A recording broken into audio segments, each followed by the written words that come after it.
வணக்கம் நண்பர்களே, மற்றொரு கலந்துரையாடலில் இணைந்து கொள்கின்றோம். இன்று வழமைக்கு மாறாக எங்களுடைய தமிழீழ விடுதலை போராட்டத்தின் வரலாற்றின் சில காலகட்டங்கள் மிக முக்கியமானவை.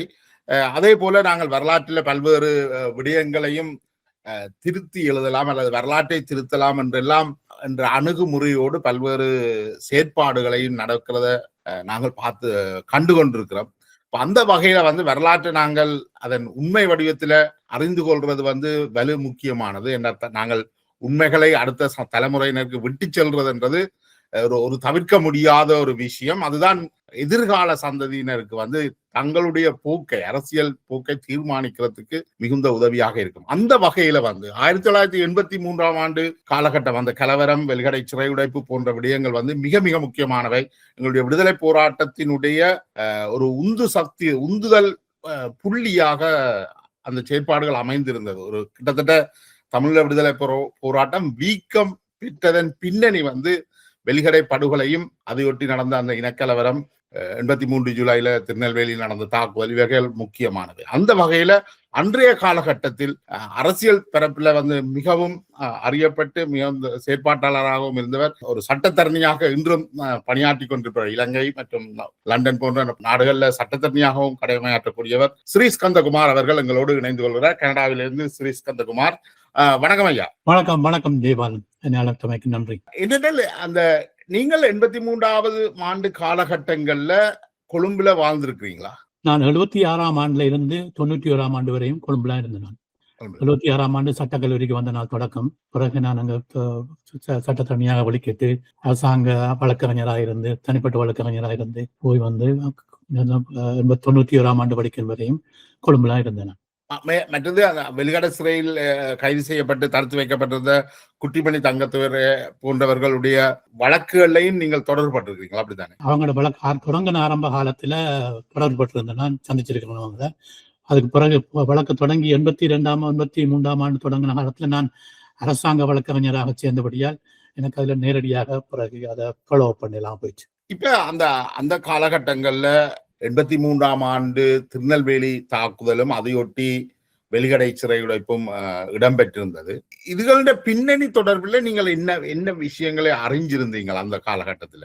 இந்த 83ஆம் ஆண்டுக்கு முதல் உங்களுக்கு தெரியும், சித்திரை 81 தான் இந்த குட்டிமணி ஜெகன் தங்கத்தில் கைது செய்யப்பட்டார்கள் இராணுவத்தால. அந்த நேரத்துல நான் அரசாங்கத்துல சேர இல்லை, அரசாங்க வழக்கறிஞர் ஆகவில்லை. நான் தனிப்பட்ட முறையில் தொழில் செய்து கொண்டேன். எனக்கு என்னுடைய சீனியராக இருந்தது உடுப்பட்டி சிவசிதம்பரம் ஐயா. விடுதலை கூட்டணியினுடைய முன்னாள் தலைவர். அவர் தான் இந்த சீனியர். அவர் என்னுடைய திருமணத்துக்கு அவர் ஒரு சாட்சியா இருந்தவர். அதோட நான் கூட இருந்து வேலை செய்தது கரிகாலன் நவரத்னம் அவங்களோட தான் செய்து கொண்டிருந்தாங்க. அவர் தான் குட்டிமணி தங்கத்துறை அவர்களுடைய வழக்கறிஞர். அப்படியா? அவரும் ஒரு வழக்கறிஞர். அவர் தான் அவங்களோட நேரடியா அவங்களோட மட்டத்துல தொடர்பு உடையவராக இருந்தவர், போய் தொடர்புடையதாக இருந்தவர் அவர் தான். கைது செய்யப்பட்டு அவர் பயங்கரவாத தடை சட்டத்தின் கீழ் கைது செய்யப்பட்டபடியால் அரசாங்கம் என்ன சொல்லிச்சுன்னா அவர்கள சட்டத்தடைகள் கூட சந்திக்க முடியாது. சிவசிதம்பரம் ஐயா, கரிகாலன் நவரத்னம் என்ன செய்தாங்கன்னா கொழும்புல கல்விநாடு சில்வாவை வச்சு கோர்ட் ஆஃப் அப்பீல் நீதிமன்றத்துல வழக்கு தாக்கல் செய்து சர்ச்சியோராரு, தமிழ்ல எனக்கு தமிழ் சொல் எனக்கு வருவதில்லை, அவங்களை சந்திக்கிறதுக்கு அனுமதி தரும்படி கேட்டு ஒரு 2 கிழமையா கோர்ட் ஆஃப் அப்பீல்ல மேல் நீதிமன்றத்துல வழக்காடி அனுமதி பெறப்பட்டது. அனுமதி பெறப்பட்ட பிறகுதான் அவங்கள போய் சந்திக்கலாம் என்று வந்தது. அந்த அனுமதி வழங்கப்படி வழக்குல ஈடுபட்டு அனுமதி வர நேரம் ஆவணி மாதமா போச்சு. அப்ப அதுல சொன்னா ரெண்டு சட்டத்தரணிகள் அவர்கள் ஒவ்வொருத்தரையும் சந்திக்கலாம் என்று சந்திச்சபடியால் நாங்கள் போய் சந்திக்க கரிகாலன் தான் அதெல்லாம் ஆர்கனைஸ் பண்ணி எடுத்தது. அப்படி சந்திக்கிறேன் நாங்க போய் சந்திச்சாங்க எங்க பனாகுட ராணுவ முகாமில். அந்த நேரம் ராணுவ கட்டுப்பாட்டுல இருந்தபடியால் பனாகுட ராணுவ முகாம்லாம் இருந்தது. அப்ப நாங்கள் போய் ராணுவ முகாமில் சந்திச்சாங்க. அந்த சந்திக்க போற அந்த காலகட்டத்துல வேற சின்ன கதையில நான் சொல்லாம இல்லை. நாங்கள் இப்ப சந்திக்க போற நேரத்துல அதுக்கு இந்த வழக்குகள்ல இந்த உயர் நீதிமன்ற அப்பீல் நீதிமன்றத்துல வழக்காடுற நேரத்துல கரிகாலன் நவரத்னம், சந்திரஹாசன், எஸ்.ஏ. விஸ்வநாதன், நீலன் திருச்செல்வம், நடேசன் சத்யேந்திரா அவர்களும் அவர்கள் தான் மெயினா அதுக்குள்ள ஈடுபட்டு வழக்கு பேசினார்கள். அவங்களுக்கு எல்லாம் சீனியர் கொல்விநாடி சில்வா. தலைமை நீதிபதி தலைமை வழக்கறிஞராக கொல்விநாடி சில்வா தான் இருக்கிறார். லங்கா சமசமாஜ கட்சி. எஸ், அவருடைய கட்சி அரசாங்கத்துல பங்கு பெற்றின பொழுது தமிழரசு கட்சி அவர்களுக்கு ஆதரவு கொடுக்கல. கட்சி வேறு தொழில் வேறு. அது சரியோ. இவர்களுக்கான இந்த கொள்ளுநாடு செல்வதற்கான அவருடைய ஃபீஸ் இந்தியாவில இருந்து தான் வந்தது. இந்தியாவில இருந்து அரசாங்கத்தில இருந்து இல்ல, இந்த இயக்கங்கள்ல இருந்து. அப்ப இயக்கங்கள்ல இருந்து வந்தா அந்த காசு எங்க இருந்து வந்து போயிருக்க வேண்டியது இருக்கின்றானே. வந்து கொள்ளுநாடு செல்வா. அப்ப கொள்ளுநாடு செல்வாட்ட நாங்க இரவையில கன்சல்டேஷனுக்கு போனால் இரவு 1 மணி 2 மணி வரையும் நடக்கும் எல்லாம். அப்ப நாங்க ஜூனியர்ஸ் இருந்து சுற்றி பக்கம் பார்த்து கொண்டிருக்கிறதே ஒழிய, இப்ப சிவசம்பரம் ஐயா, நீலம் திருச்செல்வம் அவங்க தான் மெயினா அவரோட கதைக்கிறது. அப்படி இந்த அனுமதி கொடுத்த பிறகு கரிகாலன் அண்ணன் தான் ஆர்கனைஸ் பண்ணி நாங்கள் போய் சந்திச்சாங்க பனாகுடையில. பனாகுடையில போய் சந்திச்சா நானும் கரிகாலன் தான் டிசைட் பண்ணது 6 சந்திக்கிறாங்க. கரிகாலன் என்னோட க்ளோஸா இருந்தபடியால் அந்த போன ஆக்களுக்குள்ள நான் தான் இந்த இளம ஜூனியர்ஸுக்குள்ள சீனியர். அப்ப நான் கரிகாலன், மற்றது குமாரலிங்கம், கல்முனை குமாரலிங்கம் லாயர், அவர் நகன் குமாரலிங்கமும் இப்ப கொழும்புல இருக்கிற தவராஜாவும் மெட்டாக்களை சந்திச்சிருக்கணும். மற்றது CV விவேகானந்தன் கொழும்புல இருந்த லாயர், அவரும் வேறு 2 ஜூனியர்ஸ். ருத்ரமூர்த்தி, என்னுடைய சட்டக்கல்லூரியில் அரசியல் அமைப்பு ஆசிரியராக இருந்த ருத்ரமூர்த்தி, அவரும் வந்திருந்தார். பின்னாட்கள்ல விடுதலை புலிகளுடைய ஆலோசகராக இருந்தவர் ருத்ரகுமார் இல்ல, ருத்ரமூர்த்தி. ஓகே. ருத்ரகுமார் ஜூனியர். அப்ப அங்க நாங்க பனாகுடையை போனா போல நான் ஒரு முதல் நாங்கள் சந்திச்சது எங்கட ரூமுக்குள்ள, மற்ற ரூமுக்குள்ள நடந்தவங்களுக்கு தெரியாது. என்னையும் கரிகாலன் அண்ணனையும் ஒரு அறைக்குள்ள விட்டாங்க, இங்க இருங்க வருவாரு. அப்ப அந்த அறைக்குள்ள வந்தது குட்டிமணி. குட்டிமணி இப்படி சட்டத்திறனிகளை சந்திக்க போறாருன்னு அன்றைக்கு குட்டிமணிக்கு தெரியாது. ஏன்னா அவ்வளவு காலம் வச்சு சித்திரையில கொண்டவங்க, இவன் 5-6 மாதமா போச்சு சந்திக்கல. அப்ப கண்களை கண்டோன்னா சித்திரமணிக்கு எதிர்பாராம போச்சு. கண்ணால தண்ணி வந்துருக்கு. அழுதாருன்னு சொல்ல மாட்டேன், கண் கலங்கி விட்டார். அப்ப சொன்னார், அண்ணன் வாங்க வந்து நான் உங்களை சந்திப்பேன், நான் வாழ்க்கையில எதிர்பார்க்கல. இதுக்குள்ள நடந்த அநியாயங்களோட பார்க்க நேரத்துல இன்னொரு தமிழனை இன்னொரு சந்திப்பேன் எதிர்பார்க்கல. நீங்க வந்தது சந்தோஷம். அப்ப கரிகாலன் எங்களை இன்ட்ரோடியூஸ் பண்ணார். நாங்களாரு அதுக்கு முதல் கரிகாலனும் குட்டிமணியும் சந்திச்சதாக எனக்கு தெரியாது, சந்திக்க வேண்டிய இருக்கையில். அப்ப எப்படி இருக்கான்னு கேட்டுப்போட்டு சொன்னார், நாங்க இன்றைக்கு உள்ளுக்குள்ள இருக்கிற நான் சந்திப்பேன் தெரியல, சந்திச்ச சந்தோஷம் சொல்லி போட்டு சொன்னார். உடனே எவ்வளவு நேரம் அப்ப கரிகாலன் சொன்னார், நான் கண்ணேரம் இருக்கையில குட்டிமணி கொஞ்ச நேரம் தான் இருப்பாங்களா, ஆமிக்காரம் வந்தா நாங்க போகத்துக்கு முன்னே காய்ச்சி முடிக்கணும் ஓமன் சொல்லி போட்டு சொன்னார். உடனே அண்ணா எங்களை காட்டி கொடுத்தது தம்பிதான், பிரபாகரன் தம்பிதான் என்று சொன்னார். பிரபாகரன் என்று சொல்லல, தம்பி என்று சொன்னார். தம்பி அந்த நேரம் பிரபாகரன் தம்பி என்று தான் அழைப்பார்கள். பொதுவாக குட்டிமணி தங்கத்துறை போன்ற தம்பி என்று தான் அழைக்கிறதாக சொல்லி இருந்தார்கள். அந்த நேரத்துல அது எனக்கு தெரியாது. அப்ப நான் கால் காண்கிட்ட நான் தம்பி என்ன பேசாம இருந்தேன். அப்ப சொன்னா தம்பிகிட்ட சொல்லுங்க, நீயாவது இதன் நடத்தி செய், ஆனால் அவர்கிட்ட சொல்லுங்க, எங்களுக்கு தெரியும், நீதான் காட்டி கொடுத்தாங்கன்னு சொல்லி போட்டு அவர் கொஞ்சம் கண்கலங்க திருப்பி அழகா மாறி போயிட்டார். இந்த கதையை நான் பல இடங்கள்ல கேள்விப்பட்டிருக்கிறேன். இப்படி நடந்ததுன்னு சொல்லி அது ஒரு புனைகதையா இருக்குமோன்னு தான் நினைச்சேன். ஆனால் குட்டிமணியை நேரடியா சந்திச்ச உங்கள்கிட்டயே அவர் சொல்லி இருக்கிறாருன்னு சொன்னால் நினைக்கிறேன் ஒரு மிகப்பெரிய துரோகத்தின் மீதுதான் எங்களோட விடுதலை போராட்டம் கட்டப்பட்டிருக்கும் ஆரம்பமானது. எஸ், இப்படி இது உண்மையான கதை இல்ல, பொய்க்கதை என்று நானும் கேள்விப்பட்டுதான். அதால நானும் அதை வெளிப்படுத்தணும், நேரடியாக கேள்விப்பட்டதை நேரடியாக கண்டதை சொல்லணுன்றதுக்காக இன்றைக்கு நீங்கள் அழைத்த போது நான் அதுக்கு வேறு யாரும் நீங்கள் சொல்லி இருந்தால் அதை நானும் நம்பி இருக்கல. அது ஆனால் குட்டிமணியே தன்னுடைய வாயால் அதுவும் உங்களோட ஏற்பட்ட முதலாவது சந்திப்பில அவர் எப்படியாவது அதை தெரியப்படுத்தணும் என்ற எண்ணத்தோடு தான் இருந்திருக்கிறார். பிறகு நான் அறிஞ்ச முறையில பிறகு இந்த பல இடங்கள் அழைக்கப்பட்டது. குட்டிமணிக்கு என்னென்னு தெரியும், அதை நீங்கள் விசாரிக்கல செய்யல. நாங்க அந்த நேரத்துல விசாரிக்கணும் நிலைமையில இல்லை. ஆனால் அங்க எல்லாரையும் விட குட்டிமணிக்கு தான் தெரியும் என்ன நடந்தது. எங்களை மணல்காட்டில் இறக்கி விட்டது தம்பிதான். நாங்க இந்தியாவுக்கு போறதுக்கு எங்களை மணல்காட்டில் இறக்கி விட்டது தம்பிதான். பொய்க்கதை குட்டிமணிக்கு என்ன தெரியும், நானும் கேள்விப்பட்டோன்னே நான் சொன்ன மாதிரி சரி எல்லாம் ஓரளவுக்கு ஃபிட் பண்ண நினைக்கிறேன். விடுதலை புலிகள் பிரபாகரன் வந்து மற்ற அமைப்புகள் எல்லாத்தையும் இல்லாமல் பண்ணி ஒவ்வொருத்தராக அழித்து தன்னுடைய தலைமையை கொண்டு வரார். என்னைக்குள்ள இந்த பசில்ஸும் அது சரியாக பொருந்துதோ. அவருடைய ஆரம்பமே இதுதான். அப்ப அந்த நேரங்கள்ல குட்டிமணி ஜெகன் தங்கத்திரியாக்களுக்கு தெரியாது. மற்ற ஜெகன் தங்கத்திரியாக்களை லாயர்ஸ் மீட் பண்ணி கொண்டிருக்காங்க. ஸோ அப்படி போக தனிப்பட்ட முறையில கரிகாலன் கேட்டார், மனைவிக்கு என்ன சொல்ல சில கதைகளை சொன்ன, அப்படி சொல்லுங்க இப்படி சொல்லுங்க, முடிஞ்சா அவங்களை வந்து பார்க்க சொல்லுங்க என்று சொல்லி போட்டு கொஞ்ச நேரத்துல நாங்கள் ஒரு 1/2 மணி நேரம் தான் இருந்திருக்கோம். இந்த பக்கம் தனிப்பட்ட பர்சனலா காய்ச்சி போட்டு இப்போ நாங்க வெளியால வந்துட்டோம். வெளியால வந்த உடனே கரிகாலன் அண்ணன் தம்பி என்ன ஆரண்டு அப்ப சொன்னா, தம்பி என்ன பிரபாகரன், ஆனா நீ ஒரு கிட்டையும் சொல்லாத வெளியால. ஆனா என்ன பிரச்சனை, உன்ன துளைச்சி போட்டுருவாங்க. அந்த நீ சொல்லாத துளைச்சி போட்டுருவான்னு சொன்னது என்ன தூண்டி விட்டதை தான் மேலும் மேலும் இது ஆராயணும் சொல்லி உங்களுக்கு அது அந்த கியூரியோசிட்டி வந்துட்டு. எனக்கு என்ன அப்ப நான் இந்த இயக்கம் இதழுக்குள்ள புது ஆள் இல்ல, எனக்கு இதுல நேரடி ம். சம்பந்தம் ஒன்றும் இல்லை. அப்ப இது ஆளாயுது இந்த தம்பி இது நடந்தது. அப்ப இந்த பிரபாகரன்ற பேரையும் நான் பெருசா கேள்விப்படாத நாள் அந்த நாள் ம். 81ஆம் ஆண்டு. வெளியால நான் வந்த பிறகு உடனே நான் போய் அப்ப மற்ற ரூம்ல இருந்து மற்ற ஆக்கள் வந்துட்டாங்க. அப்ப எங்களோட வெளியால வந்தது தவராஜா நல்ல ஃப்ரெண்ட். இப்ப கொழும்புல வழக்கறிஞராக தவராஜா. ம். ம். தவராஜாட்ட நான் சொன்னேன், மச்சான் யாரா இந்த பிரபாகரன், அவர் தானே எல்லாத்தையும் காட்டி கொடுத்து தம்பி, யார் இந்த தம்பி, அவர் தானே காட்டி கொடுத்து அவன்கிட்ட. அவனும் கேட்டான். அப்போ அவருக்கும் தெரியாது தவராஜாக்கும் ஆரண்டு. பிறகு விசாரிச்சா பிறகு நாங்கள் எங்களுக்குள்ள எல்லாம் காட்சி பண்ணோம். பிரபாகரன் தானே. அப்ப எனக்கும் பிரபாகரனை பார்க்கணும் போல இருந்தால் ஆரண்ட தெரியாது. பிறகுதான் கேள்விப்பட்டோம். நீங்க சொல்ற இவ தவராஜான்றது இப்ப அண்மையில சைக்கிள் கட்சி தமிழ் தேசிய மக்கள் முன்னணியோட தேர்தல்ல கேட்ட தவராஜா. எஸ், அதோட வேற என்னோட பேட்ச்மேட்டும் வேற ஆக இருந்தாங்க. அவங்க இப்ப காலம் சென்று விட்டார்கள், இல்லை இறந்து விட்டார்கள். நான் அவங்களோட பேரை சொல்ல விரும்பல. அடுத்து இப்ப நீங்க சொல்ற கரிகாலன் நவரத்னம் தற்பொழுது வடமராட்சியில் தங்கி இருக்கிறாரு நினைக்கிறேன். அவர் அண்மையில ஒரு அழுதழுது ஒரு பேட்டியும் கொடுத்திருந்தார். அவரும் கொஞ்சம் எமோஷனலாக உசுப்பேத்துற மாதிரி தான் அந்த கதையில வைக்கிறார் போல இருந்தது. அவருக்கு பிடிக்காவிட்டாலும் உசுப்பேத்தி விடுறதுல கரிகாலன் ஒருத்தர் மிஞ்ச முடியாது. பழைய அந்த தமிழரசு கட்சி, தமிழர் கூட்டணி, அந்த அரசியல் மேடைகள்ல ஆக்கள் உசுப்பேத்தி விட்ட மாதிரி ஆக்களை உசுப்பேத்தி விடுறதில்ல. அப்படி பல கதைகள் இருக்கு. கரிகாலன் அப்படி உசுப்பேத்தி விட்ட பல விஷயங்கள், வேற விஷயங்களும் இருக்கு சொல்றேன். இல்ல, இந்த அழிவுக்கு பிறகும் இவர்களுக்கு அந்த உசுப்பேத்தல் என்ற தாக்கம் எவ்வளவு பாரிய அழிவுகளை ஏற்படுத்தும் என்றதை ஒரு உயர்மட்டத்தில் இருக்கிறவர்கள் கூட உணர்ந்து கொள்ளல என்றது சற்று வேதனையானதுதான். அந்த நீங்க சொல்ற அந்த தாக்குதல்கள்ல இருந்து லாபம் அடைகிறது கட்சி, அரசியல் கட்சிகள் தான் எல்லாம். அதனால இந்த உசுப்பேத்தல்களை ஏற்றி விட்டாங்க. இந்த பனாகுட போகும்போது நடந்த ஒரு சின்ன நிகழ்ச்சி நான் இல்ல சொல்லலாம் நினைக்கிறேன். நாங்கள் போறோம்னு சொல்லி ஒரு மத்தியானம் 12 மணி போல நாங்கள் எல்லாரும் ஒரு கரியான வேன்ல கொழும்புல கோல்பிட்டியில ஆல்ஃபிரட் ஹவுஸ் கார்டன்ல சந்திரஹாசன் வீட்டு வாசல்ல போறோம். சந்திரஹாசன் தான் STF நேத்திர வீடு. வீட்டுல போனா அங்க நாங்கள் போய் வேனுக்குள்ள இருக்கிறோம். கரிகாலனும் உள்ளுக்குள்ள போன, கரிகாலனும் குமாரலிங்கம் உள்ளுக்குள்ள போனாங்க.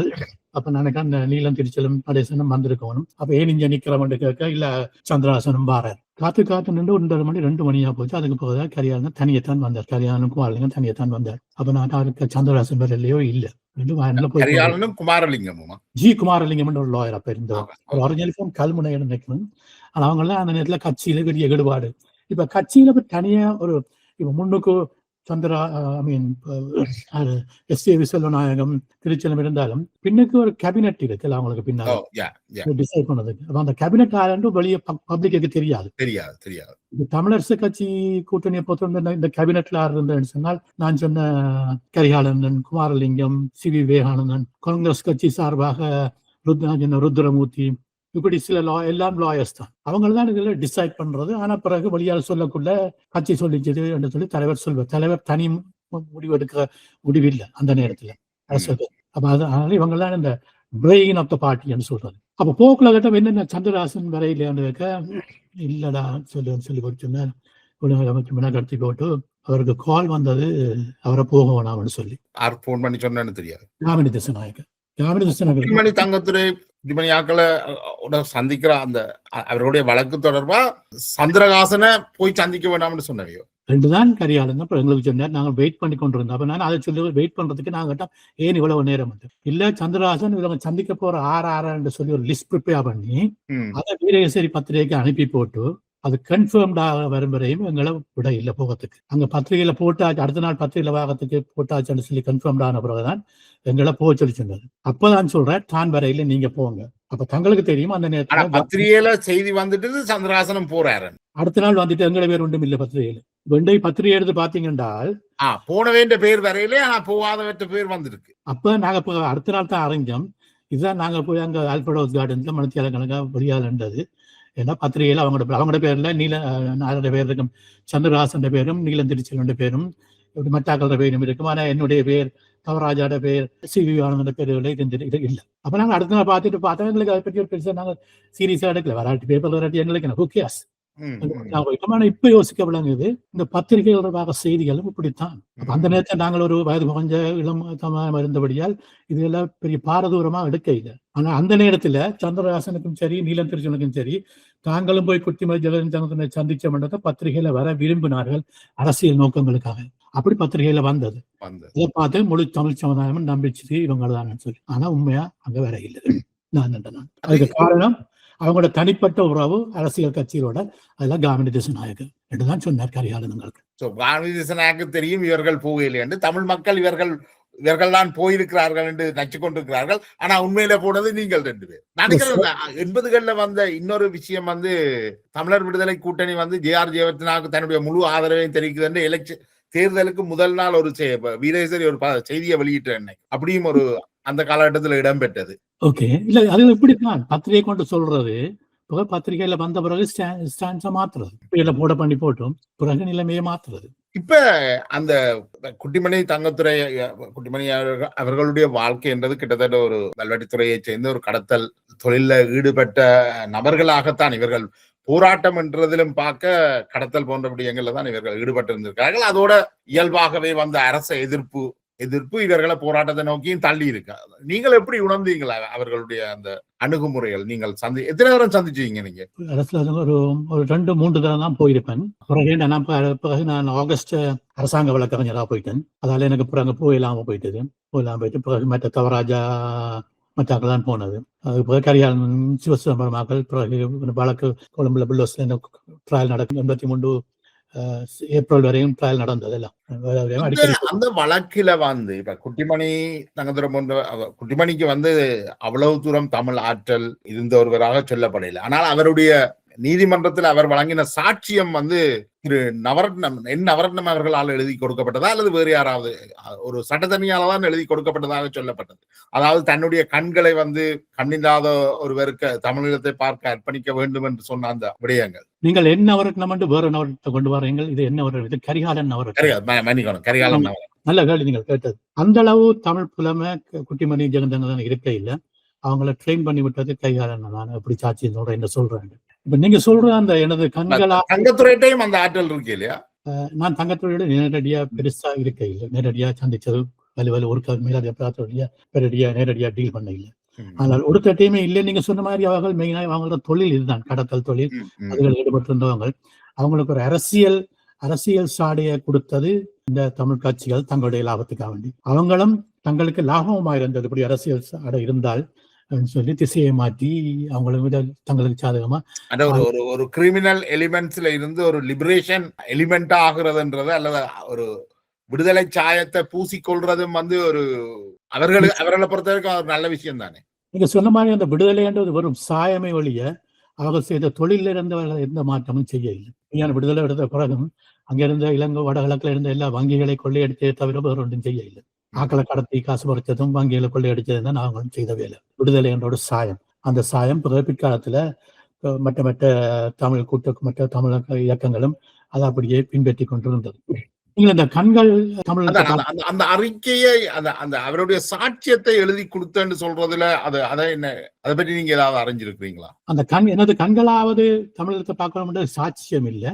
வழக்கம் முடிஞ்சு குற்றவாளியாக கண்ட பிறகு தண்டனை வழங்க முதல் நீதவான் கேட்பார், இறுதியாக நீ என்ன சொல்ல விரும்புகிறாய் என்று. அந்த கட்டத்தில் தான் தண்டனை கொடுக்கிற நாளைக்கு 2-3 நாளைக்கு முதல் கரிகாலன் தான் ஒரு ஆளுக்கும் எழுதி கொடுத்தது என்னென்ன சொல்லுவாங்க. அப்ப எழுதி கொடுத்த நேரம் கொட்டார் ரோட்ல அவர் ஆபீஸ்ல இருந்து நானும் அவரோட இருந்தேன். அரசாங்க வழக்கறிஞராக இருந்தாலும் பின்னேரங்கள்ல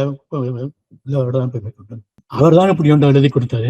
நான் தமிழ்ல விடுதலைக்காக வேண்டி போராடினான். நான் இறந்தாலும் எனது கண்கள் தமிழீழத்தை பார்க்கணும், எனது கண்களை நான் அதுக்காக வேண்டி தானம் செய்கிறேன் என்று அந்த வசனத்தை எழுதி கொடுத்தது. அது அவர் குட்டிமணி அவங்க எல்லாரும் படிவா சொன்னாங்க. அது அவர்களுடைய சொந்த வசனம்ல எழுதி கொடுத்தா சொன்னாங்க. ஆனா அப்படி எழுதி கொடுக்கக்குள்ள எனக்கு தெரியாது, எனக்கும் தெரியாது இது பின்னுக்கு எப்படியான ஒரு பிரதிபலிப்பை ஏற்படுத்தும் என்று சொல்லி. ஆனா என்ன பிரதிபலிப்பை ஏற்படுத்தும் என்று சொன்னால் 83 கலவரத்துக்கு பிறகு இல்ல அதுக்குள்ள போறதுக்கு முதல் அது நடந்து அவர்கள் சிறைக்குள்ள போயிட்டார்கள். அது நடந்து அவர்கள் சிறைக்குள்ள போடப்பட்ட ஒரு சிறிது காலத்துக்குள்ளேயே திருநெல்வேலியில தாக்குதல் நடக்குது. அந்த தாக்குதல் ஒரு கதை ஒன்று தமிழீழ விடுதலை இயக்கம் சொல்கிறார்கள் என்னென்னால் அந்த காலகட்டத்தில் குட்டிமணி தங்கத்துறை கைது செய்யப்பட்டோன்னா ஸ்ரீசபாரணம் தான் அந்த பொறுப்புல இருக்கிறார் தலைவரா. அப்ப ஸ்ரீசபாரணம் வந்து இப்ப தெலுவினுடைய அமைப்பாளராக இருக்கக்கூடிய கிருஷ்ணசாமி சுரேன் அவர்கள தலைமையில கொழும்புல வந்து வெளிகடை சிறைச்சாலையை தாக்குறதுக்கான ஒரு தயார்படுத்தல் ஒன்றுல டெலோ ஈடுபட்டிருந்தார். அந்த தாக்குதல் நடத்த போவதாக விடுதலை புலிகளுக்கும் தெரியப்படுத்தப்பட்டிருக்கு. பிரபாகரனுக்கு தெரியப்படுத்தப்பட்டது. ஆனால் அந்த தாக்குதல் நடத்தி அவர்கள் தப்பிவிடக் கூடாதுல பிரபாகரன் கவனமாக இருந்ததாகவும், அதையொட்டித்தான் திருநெல்வேலி தாக்குதல் நடத்தப்பட்டதாகவும், அதையொட்டித்தான் வெலிகடையில படுகொலை மேற்கொள்ளப்பட்டதாகும். இப்ப இந்த வெலிகடை படுகொலையை நாங்கள் அறிந்து கொண்டது அன்றைக்கு ஜனாதிபதியாக இருந்த JR ஜெயவர்தனா அந்த இனக்கலவரத்தை திட்டமிட்டு நடத்தினார் என்று. இதுகளை பற்றி நீங்கள் என்ன அறிஞ்சு கொள்றீங்க? இதுல ஏதாவது சந்தேகத்துக்கிடமான வேற நடவடிக்கைகளும் இருக்கா? இதுல இல்ல, நீங்க சொல்ற மாதிரி அது சரியானு தான் நானும் பிற்காலத்துல அறியறேன். இப்ப நீங்க சொன்னீங்க ஸ்ரீ சபாரத்னம் இதுக்குள்ள இன்வால்வ் சொல்லி. S, involve. ஸ்ரீ சபாரத்னம் என்னென்று மரணம் அடைந்தார்? உண்மையிலே கிட்டு சரணடைந்த நிலையில அவரை சுட்டுக் கொள்றார். நீங்க சொல்றபடி இதுகள் எல்லாம் திட்டம். ஏனென்றால் இப்ப எங்களுக்கு குட்டிமணி சொன்ன கதை பிரபாரண்ட கதைக்கு நிச்சயமா எட்டி இருக்கும் சொல்லப்பட்டிருக்கும். ஏன்னா மனைவிட்ட போய் சொல்லி மனைவி விசாரிச்சிருப்பாவோ சொல்லியிருப்பா வெளியால. அப்ப பிரபாகரனுக்கு என்ன தெரியும்னு சொன்னால் குட்டிமணி தன்னுடைய மனைவிக்கு அதை சொல்லி இருப்பாரு நினைக்கிறீங்க? இல்ல, எங்களுக்கு சொல்லி கரியாள நீங்கள் போய் அவருக்கு சொல்லி இருப்பீங்க. பிறகு நான் யாழ்ப்பாணத்துல 83 வழக்கறிஞர் இருக்கக்குள்ள நானும் கரிகாலனையும் நல்லூர் எம்பியா இருந்தாரு, கல்லியங்காட்டுல இருந்தவர். அவரும் போய் பல்வேட்டு தொகையில குட்டிமணி சந்திச்சினாங்க. அதுக்கு முதலே கரிகாலன் சொல்லி போட்டார், குட்டிமணி சொன்னது உங்கள்ட்ட சொல்லி தம்பிதான் காட்டி கொடுத்தான்னு சொல்லி கரிகாலனையும் சொல்லி இருக்கிறார். அதை குட்டிமணியுடைய மனைவிக்கு சொல்லி இருக்கிறார். ஆமாம், ஆளாள சுந்தரம், நானும் ஆளாள சுந்தரமும் குட்டிமணி வைஃபாக்ல குட்டிமணி ஜெகநாகல் சொந்தக்காரர்களும் சந்திச்சு சொன்னாங்க. அதுக்கு முதலே கரிகாலன் உடனே சொல்லிட்டு இது நடந்தது. நாங்க சந்திச்சது ஆகஸ்ட் 81 அதுக்கு மேலே அவங்களுக்கு எல்லாம் தெரியப்படுத்தியாச்சு. இவர் தான் என்று குட்டிமணி சொன்னவர் சொல்லி சொன்னாங்க.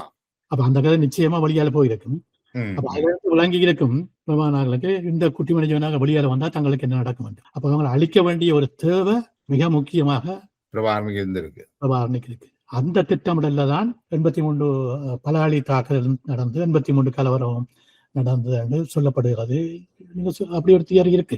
அதுக்கு நியாயமான அந்த ஒரு ஸ்ட்ராங் பாசிபிலிட்டி என்று சொல்லலாம். எஸ், ஜெயிலை உடைத்து இவர்களை படுகொலை செய்கிறது கூட வெளியில இருந்து தமிழ் பகுதிகளில் இருந்து திட்டமிடப்பட்டதாகவும் குற்றச்சாட்டு இருக்கு. அது உண்மையிலேயே எழுந்தமானமாக சிங்கள கைதிகள் படுகொலை மேற்கொள்ளவில்லை. வடக்குல இருந்து தமிழ் யாழ்ப்பாணத்தில இருந்து போன ஒரு ஓர்டரின் படிதான் அது செய்யப்பட்டது என்று நானும் அதை பிற்காலத்துல கேள்விப்பட்டேன். நான் ஏன்னா நாங்க சொன்ன மாதிரி இப்படி ஒரு தேவை இருக்கிறபடியால் அதை நிறைவேற்றுறதுக்காக வேண்டி நீங்க கண்டிப்பா அண்மையில ஒரு முந்தின அங்க ஜெயில் கார்டா இருந்த ஒரு சிங்கள ஜெயில் கார்டு ரிட்டையர்ட் அவர் சொல்லியிருக்கிறார், தங்களுக்கு லஞ்சம் கொடுக்கப்பட்டு திறந்து விட்ட அந்த ஜெயில திறந்து விட்டாங்கல்ல தானும் ஒரு ஆளுன்னு சொல்லி. அண்மையில மனோரஞ்சன் நடத்தின ஒரு கிளப் ஹவுஸ் மீட்டிங்ல சொல்லப்பட்டது தாங்களும் செய்தான்னு சொல்லி. அப்ப இந்த சேபாலேக்க நாயக்கா தான் அந்த நேரத்துல ஒரு வாகன கடத்தல விமான கடத்தல ஜெயில இருந்தவர்.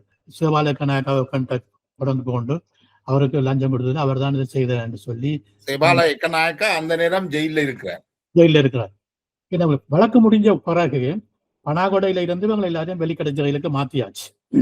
வழக்கு முடியும் வரையும் தான் பனாகொடை வெளிக்கடைக்கு மாத்தியாச்சு. அப்ப வெளிக்கடை உடைப்புல சொல்லப்பட்டது. எஸ், இன்னொன்று சொல்ல வருவனால் கரிகாலனுக்கு தெரியும் தான் என்னென்ன நாங்க என்ன எழுதி கொடுத்த செய்தான். 83 கலவரத்தோட கரிகாலன் கூட்டணியாக்கள் எல்லாரும் அந்த நேரத்துல மன்னார்ல 83 கலவரம் நடக்கிற நேரம் மன்னார்ல தமிழரசு கட்சி கூட்டம் நடந்து கொண்டிருந்தது. கட்சி கூட்டம் கலவரம் என்ற உடனே எல்லாரும் படகு மூலம் இந்தியாவுக்கு போயிட்டார்கள். அதுல கரிகாலன் உட்பட. அதுல கரிகாலன், சிவசிதம்பரம், அமுதலிங்கம் எல்லாரும். அப்ப அதுக்கப்புறம் அங்க 83 கலவரத்துக்கு பிறகு கனகாலமா அங்க இருந்தவங்க தமிழ்நாட்டுல இருக்கிற நேரம் கரிகாலன் ஜூனியர் விகடன்ல குட்டிமணி ஜெகன் தங்கத்துறை என்ற ஒரு சீரியல் தொடங்கி இந்த கதையை எழுதி கொண்டிருந்தவர் வழக்கு சம்பந்தமான. இது 83 கலவரத்துக்கு பிறகு போயினுமா அல்லது கலவரம் தொடங்கி ஆடி மாதம் 21 கலவரம் தொடங்கின உடனே இவங்க எல்லாரும் மன்னார்லாம் அந்த மீட்டிங் நடந்தது. தமிழரசு கட்சி கூட்டம் மன்னார்ல. அப்ப கொழும்புல நாடு முழுக்க சண்டை கண்ட உடனே இப்ப தங்களுக்கு பாதுகாப்பு இல்லைன்னு சொல்லி எல்லாரும் படகு மூலமா அண்டை போயிட்டாங்க. அந்த திங்கட்கிழமை கலவரம் தொடங்கினாங்க. செவ்வாபுதன் அவங்க எல்லாரும் இந்தியா போயிட்டாங்க. ஜூனியர் விகடன்ல அப்ப தொடர்ந்து போய் இதெல்லாம் இந்த அப்படி ஒரு கட்டுரை தொடர்ந்து எழுதி கொண்டு இருந்தார். அந்த ஜூனியர் விகடன்ல தான் முதல் வந்தது இந்த குட்டிமணி ஜெகன் தங்கத்துறையாக்கள் கண்கள் காதுகள் தோண்டப்பட்ட கதை. இலங்கையில இருக்கிற அத்தனை தமிழ் மக்களும் இன்றைக்கும் நம்பிக்கொண்டிருக்கிறார்கள். அந்த கைதிகள் அவருடைய கண்ணை தோன்றி நீ கண்ணை தமிழீழத்தை பார்க்க போறியான்னு சொல்லி கண்ணை தோண்டினதாக அப்படித்தான் தமிழ் மக்கள் நான் உட்பட அறிஞ்சிருக்கிறோம். நீங்க உட்படையில நானும் அப்படித்தான் கேள்விப்பட்டேன். நானும் அப்படித்தான் பத்திரிகை வாய்ச்சினான். அதை தொடங்கி விட்டது குட்டி வந்த ஜூனியர் விகடன் பத்திரிகையில கரிகாலன் நவரத்னம். பிறகு அதை பார்த்து பத்திரிகையில வேறு செய்திகளும் வந்தது, தொடர்ந்து பத்திரிகையில உடனே வந்தது. நானும் அப்படித்தான் நம்பியிருந்தேன். நான் பிறகு பல வருடங்களுக்கு பிறகு அந்த விகடன் சிறையில நடந்த அந்த கொலைகள் சம்பந்தமான மரண விசாரணை அதிகாரியை சந்திச்சேன். அந்த மரண விசாரணை அதிகாரியானால் அந்த நேரம் கொழும்புல அப்போதைக்கு மிஸ்டர் பாலசுப்ரமணியம். அவர் கனடாவில் இன்றைக்கு ஒரு வழக்கறிஞராகவும் மருத்துவராகவும் இருக்கிறார். ஆனால் தொழில் செய்கிற வழக்கறிஞர், ஆனால் குவாலிஃபைட் டாக்டராகவும். அவர் சொன்னார், நான் அவரோட பெரிய விஷயமா கேட்கக்குள்ள நீங்க கண்டிருப்பீங்களா கண்டு. அப்படி எதுவுமே நடக்க இல்லை சரி. நான் அந்த உடல்களை நேரடியா பார்த்தேன், நான் எல்லாரோட உடலையும். அதாவது என்ன பிரேத பரிசோதனையின் படி இவ்வாறான காயங்கள் எதுவும் இல்லை. அந்த பரிசோதனை செய்தவர் சொல்றார், இன்றைக்கும் இருக்கிறார், நம்பர் தாரன், கால் பண்ணி கேளுங்க. மிஸ்டர் பாலசுப்ரமணியம் லாயர், இந்த ஸ்காப்ரோதான் ஆஃபீஸ். அவர் சொன்னார், செய்யல. அப்ப நான் அப்படி இல்லையே, பத்திரிகையில வந்தேன், இப்படி எத்தனை கதை வந்து இதுதான் யதார்த்தம், இதான் அப்படி ஒன்றுமே நடக்கல. அப்ப ஏன் இந்த அப்ப நான் கரிகாலன் கேட்டேன், ஏன் இப்படி நீங்க எழுதுன? நீங்க அவர் சொன்னார், எனக்கு நான் விட்ட பெரிய பிள்ளை உன்ன பணாங்குடைக்கு கூட்டி போனது உண்டு, ரெண்டாவது உன்னோட இது விஷயமா நான் கழிச்சது உண்டு. இந்த விஷயமெல்லாம் உன்னால வழியால் வருமானு நான் எதிர்பார்த்தேன். நான் அப்பயே உன்னையும் காய் வெட்டி இருப்பேன். எனக்கு நேரடியா சொன்னேன். அது விஷயமா என்னோட இப்ப தொடர்பையும் நல்லா துண்டிச்சு கொண்டார். நான் நினைக்கிறேன் என்றால், எங்களுக்கு பாதிப்போ இல்லையோ அது வேற விஷயம். சரித்திரம் சரியாக எழுதப்பட வேண்டும், சரித்திரம் மக்களுக்கு தெரிய வேண்டும். If you fail to learn the history, you will repeat என்றுவாங்க. இல்லாட்டி சரித்திரம் மீள வந்து கொண்டிருக்கும். அதுக்காக வேண்டித்தான் நான் சொல்றேன், அப்படி சரித்திரத்தை சரியாக மக்களை படித்துக் கொள்ளுங்கள். ஒரு நீண்ட உரையாடல் மட்டும் இல்லை, இது ஒரு எங்களுடைய நம்பிக்கைகளை எல்லாம் ஒரு புரட்டி போட்ட ஒரு உரையாடல் என்று நான் நினைக்கிறேன். இது உங்களுடைய நேரத்தை ஒதுக்கி எங்களோட வந்து மிக வெளிப்படையாக இந்த கருத்துக்களை முன்வைத்தமைக்கு மிக்க நன்றி ஸ்ரீ ஸ்கந்தகுமார் ஐயா. தந்ததுக்கும் நானும் உங்களுக்கு கூட கடமைப்பட்டிருக்கேன். நன்றி. நன்றி ஐயா, நன்றி.